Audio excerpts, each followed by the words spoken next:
Emily Ford is the picture of balance as she excels in both academics and athletics. She's an all-state performer in both cross country and track and field, and all-conference in basketball. It doesn't end there, though. Academically, she will be her class's valedictorian, and she's also first-team academic all-state. And in the middle of it all is great humility. I mean, it's kind of weird because, like you said, I have been around for 4 years, and I feel like I've been able to compete at a high level for 4 years. So, I mean, to have it finally come to a close, it just doesn't seem real. But, I mean, I think I'm ready for it to come. It's like be over. I mean, I've accomplished a lot, but I mean, at the same time, I'm ready to move on too. So.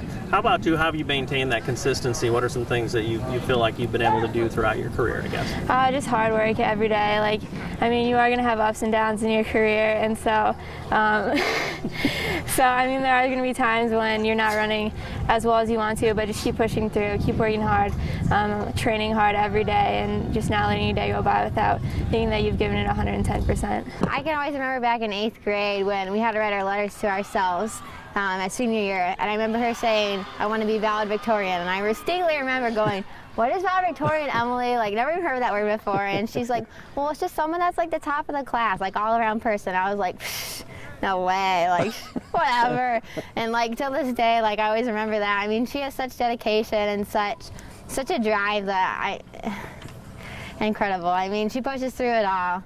She never sees a negative in one thing. How much of a value is she as a teammate in that regard too, that you're just never going to hear anything bad out of her mouth too? She's always pushing us. You know, there may be times where someone may be, you know, a little down or a little negative, but she's always the one that's saying, "Hey, let's go, 100 left," or always, you know, looking at the positive side of things, and that's what we need on a team, just someone being positive and helping us push through those hard days. She's definitely our prime example of a leader by example, inside of track and outside.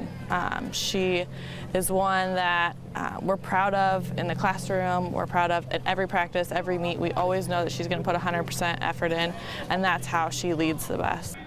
Emily has been committed to FCA all 4 years of her high school career. In fact, she is the female winner of the ILLOWA FCA Scholar Athlete Award.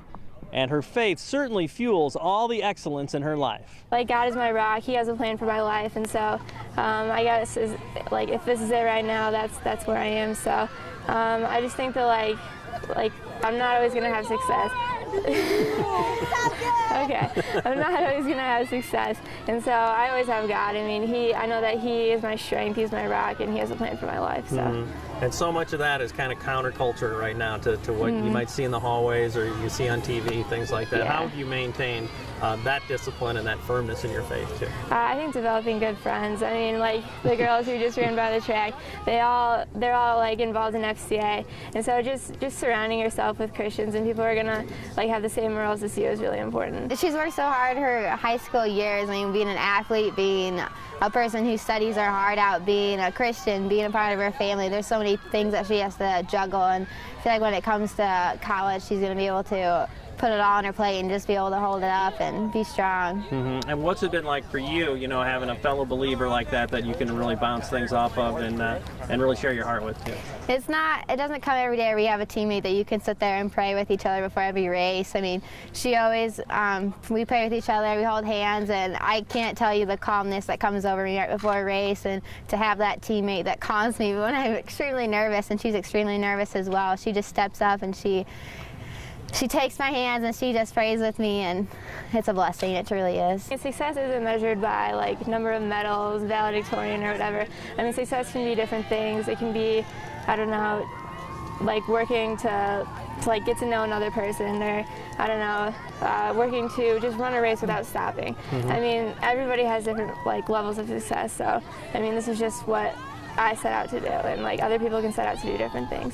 Has it fit to form your journey? You know, like I mean, if you could have written a script going into your freshman year, is this kind of like, hey, this kind of played out the way I had hoped? I mean, it's funny you say that because we actually got a letter today in English that our 8th grade self wrote to our senior self, and I was looking at this. I'm like, this is like who I am. So I mean, I guess it's kind of rewarding to see like what I wanted to be and then what I've become. We hope you can check out our website sometime at illowafca.org. We've got lots more great stories on local coaches and athletes and more information about FCA, including the many camps we have coming up this summer. With this week's FCA Story of the Week, I'm Dan Pearson. That's like the 10 o'clock news? Oh, yeah. I watched that.